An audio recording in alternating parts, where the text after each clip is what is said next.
জানাইছেন তারা ও আমি আবার মেম্বার 3 নাম্বার ওয়ার্ডে সদর মেম্বার আর কাছে আমি কইছি আমি কো সদর দা আমি একটা কুরবান দেমু ঘরে ঘর কাজ টাজ করে আমি কি আর জমাইছি কুরবান দিই মাল লাগছে কখন না সমস্যা হইতো না তোমরা ধর্ম তোমরা ভালো আমরা ধর্ম আমরা পূর্বে কখনো এরকম অসুবিধা হইছে নি না কোনো দিন কোনো অসুবিধা হইছে না কুরবান দিছি তো আপনারা যে কুরবানি দেওয়ার আগে তারপরেও আপনারা প্রধানের কাছে জানাইছেন মেম্বারের কাছে জানাইছেন মেম্বার প্রধানে কি কইছে প্রধান না মেম্বারে কইছে দে কোনো সমস্যা হইতো না তোরা কোনো বেজাল হইতো না আগে থেকে দিয়েছে তো আগে থেকে দিয়েছি তো আপনারা তো আগে থেকে মেম্বার প্রধান আমরা অবৈ দিছে হ্যাঁ হ্যাঁ পারমিশন দিছে মেম্বার কিন্তু এই বছরই প্রথম এরকম ঘটনা ঘটছে এই এখনে কালকা থেকে এরকম আর কোনো দিন এরকম বেজাল হইতো না অজিতের সাথে আপনাদের কোনোদিন অন্যরকম খারাপ ব্যবহারটা বার হইছে না তারা মারছে আমার একবার মানে আমি বিলুনে বিয়া করছি আর আমার বউরে বিয়া সব কোনা দিছি আর এবার অজিত নিয়া আমার নিয়া সমস্ত ফুল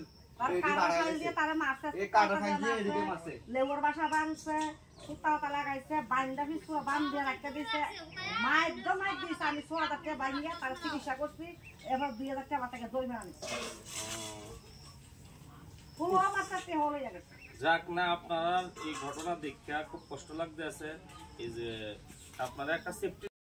আপনাদের জন্য লড়াই করার জন্য আমরা পাশে আছি আপনারা ভয় পাওয়ার কোনো প্রয়োজন নাই হুমকি ধুমকি ভয় পাবেন না আপনাদের পাশে আমরা আছি কোনো ভয় নাই যারা আজকে আমরা ভারতবর্ষ গণতন্ত্র রাষ্ট্র এই রাষ্ট্রে সবাই থাকার অধিকার আছে সবাই ধর্মীয় উৎসব পালন করার অধিকার আছে যারা এই কাণ্ড ঘটাইছে তারাই দুষ্কৃতী তারাই সন্ত্রাস তারা সন্ত্রাসী কাজ করেছে আপনাদের নিজের বাড়িতে কোরবানি করছেন নিজের বাড়িতে কোরবানি করতে গিয়ে বাড়ির ভিতরে সেফটি জায়গায় কোরবানি করছেন তারপরেও আপনাদের রক্ষা হয় নাই যারা সন্ত্রাসী করেছে আপনাদের বাড়িতে এসে আপনাদের বাড়িতে হামলা করেছে সন্ত্রাসী করেছে আপনাদের বাড়িতে ঘরগুলোর মধ্যে হামলা করেছে সন্ত্রাসী কাজ করেছে সন্ত্রাসকে আমরা বরদাস্ত করব না সন্ত্রাসের বিরুদ্ধে আমরা লড়াই করতে হবে কে হিন্দু কে মুসলিম আমরা এটা বুঝি না যারা অন্যায় করবে যারা দুষ্কৃতী তারা সন্ত্রাস এই জন্য যারা রাজনৈতিক পাওয়ার দেখিয়ে আপনাদের ভয় দেখায় আমরা বলবেন আপনারা এখানে বেশি আসেন নাই মুসলিমরা এই দেশে জন্মগ্রহণ করেছে এই দেশে থাকবে